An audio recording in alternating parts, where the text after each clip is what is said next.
ಗುರುವಾದಡು ಕಾಯಕದಿಂದಲೇ ಜೀವನ್ಮುಕ್ತಿ, ಲಿಂಗವಾದಡು ಕಾಯಕದಿಂದಲೇ ಶಿಲೆಯ ಕುಲ ಹರಿವುದು, ಜಂಗಮವಾದಡು ಕಾಯಕದಿಂದಲೇ ವೇಷದ ಪಾಶ ಹರಿವುದು. ಇದು ಚೆನ್ನಬಸವಣ್ಣ ಪ್ರಿಯ ಚಂದೇಶ್ವರ ಲಿಂಗದ ಅರಿವು.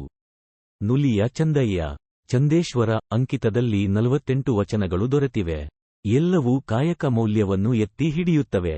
ಗುರು, ಲಿಂಗ, ಜಂಗಮ ಎಲ್ಲರಿಗೂ ಕಾಯಕ ಕಡ್ಡಾಯ. ಭಾವ ಶುದ್ಧವಾಗಿ ಮಾಡುವುದೇ ನಿಜವಾದ ಕಾಯಕ. ಕಾರೆಯ ಸೊಪ್ಪಾದರೂ ಕಾಯಕದಿಂದ ಬಂದುದು ಮಾತ್ರ ಲಿಂಗಾರ್ಪಿತವಾಗುತ್ತದೆ ಎಂಬಂಥ ಮಾತುಗಳಲ್ಲಿ ಈತನ ಕಾಯಕದ ಪರಿಕಲ್ಪನೆ ಸ್ಪಷ್ಟವಾಗಿದೆ.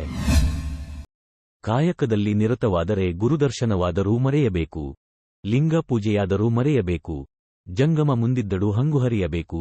ಕಾಯಕವೇ ಕೈಲಾಸವಾದ ಕಾರಣ. ಅಮರೇಶ್ವರ ಲಿಂಗವಾಯಿತ್ತಾದಡು ಕಾಯಕದೊಳಗು. ಆಯ್ದಕ್ಕಿ ಮಾರಯ್ಯ. ಕಾಯಕಕ್ಕೆ ಮಹತ್ವ ಕೊಡುವ ಈ ವಚನದಲ್ಲಿ ಆಯ್ದಕ್ಕಿ ಮಾರಯ್ಯ, ಗುರು, ಲಿಂಗ, ಜಂಗಮ ಎಂಬ ತ್ರಿವಿಧಕ್ಕಿಂತ ಕಾಯಕವೇ ಶ್ರೇಷ್ಠ ಎಂದು ಬಿಂಬಿಸುತ್ತಾನೆ. ಕಾಯಕದಲ್ಲಿ ನಿರತನಾಗಿರುವವನಿಗೆ ಬೇರೆ ಇನ್ನೇನು ಕಾಣಬಾರದು ಎಂದು ಹೇಳುತ್ತಾನೆ. ತನ್ನ ಗುರು ಬಂದರೂ ಕೂಡ ತನ್ನ ಕಾಯಕಕ್ಕೆ ತೊಡಕಾಗಬಾರದು. ಶರಣರಿಗೆ ಗುರುವಿನ ದರ್ಶನ ಮಂಗಳಕರವಾದದ್ದು. ಆದರೂ ಇಲ್ಲಿ ಗುರುವಿಗಿಂತ ಕಾಯಕಕ್ಕೆ ಪ್ರಾಮುಖ್ಯತೆ ಕೊಡುತ್ತಾನೆ ಮಾರಯ್ಯ. ಅದೇ ರೀತಿ ಲಿಂಗ ಪೂಜೆ ಸಮಯ ಆದರೂ ಕೂಡ ತನ್ನ ಕಾರ್ಯ ಮೊದಲು ಮುಗಿಸುವುದು ಲೇಸು ಎಂದು ಅಭಿಪ್ರಾಯ ವ್ಯಕ್ತಪಡಿಸುತ್ತಾನೆ. ತಾನು ಕೆಲಸದಲ್ಲಿ ನಿರತನಾಗಿದ್ದಾಗ ಜಂಗಮರಿಗೆ ಕಾಣಿಕೆ ಅರ್ಪಿಸುವುದು ಕೂಡ ತರವಲ್ಲ, ಅದಕ್ಕಿಂತ ಅವನ ಕಾಯಕ ಮುಖ್ಯ ಎನ್ನುತ್ತಾನೆ. ಈ ವಚನದಲ್ಲಿ ಮಾರಯ್ಯ ಕಾಯಕ ಯೋಗಿಯ ಶ್ರಮಕ್ಕೆ ಮೆಚ್ಚುಗೆ ವ್ಯಕ್ತಪಡಿಸುತ್ತಾನೆ. ಅಲ್ಲದೆ ಹೊಲದಲ್ಲಿ ಅಕ್ಕಿ ಆಯುವ ತನ್ನ ವೃತ್ತಿಯಲ್ಲಿ ತಾನು ಕೈಲಾಸವನ್ನು ಕಾಣುತ್ತೇನೆ ಎಂದು ಹೇಳುತ್ತಾನೆ. ಇಲ್ಲಿ ತನ್ನ ಕಾಯಕದಿಂದ ವ್ಯಕ್ತಿಯೊಬ್ಬ ದೇವರನ್ನು ಮತ್ತು ದೇವರ ಅಸ್ತಿತ್ವವನ್ನು ಅನುಭವಿಸಬಹುದು ಮತ್ತು ತನ್ನ ವೃತ್ತಿಯಿಂದ ದೇವರನ್ನು ಕಂಡುಕೊಳ್ಳಬಹುದು ಎನ್ನುತ್ತಾನೆ.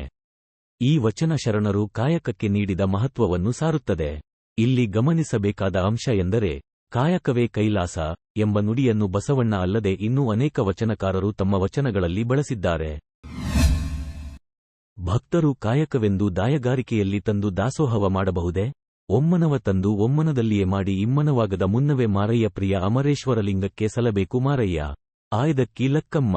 ಆಸೆಯ ಸುಳಿಗೆ ಸಿಲುಕಿ ತನ್ನ ಗಂಡನು ಮಾಡಿರುವ ಕೆಲಸವನ್ನು ತಪ್ಪು ಎಂದು ಗುರುತಿಸಿ ಹೇಳುವುದರ ಜತೆಗೆ ಗಂಡನು ಮಾಡಿರುವ ತಪ್ಪನ್ನು ತಿದ್ದಿ ಸರಿಪಡಿಸುವುದಕ್ಕಾಗಿ ಅವನು ಹೆಚ್ಚಾಗಿ ತಂದಿರುವ ಅಕ್ಕಿಯನ್ನು ಮತ್ತೆ ಕೊಂಡು ಹೋಗಿ ಬಸವಣ್ಣನವರ ಮಹಾಮನೆಯ ಅಂಗಳದಲ್ಲೇ ಸುರಿದು ಬರುವಂತೆ ಲಕ್ಕಮ್ಮನು ಸೂಚಿಸುತ್ತಾಳೆ.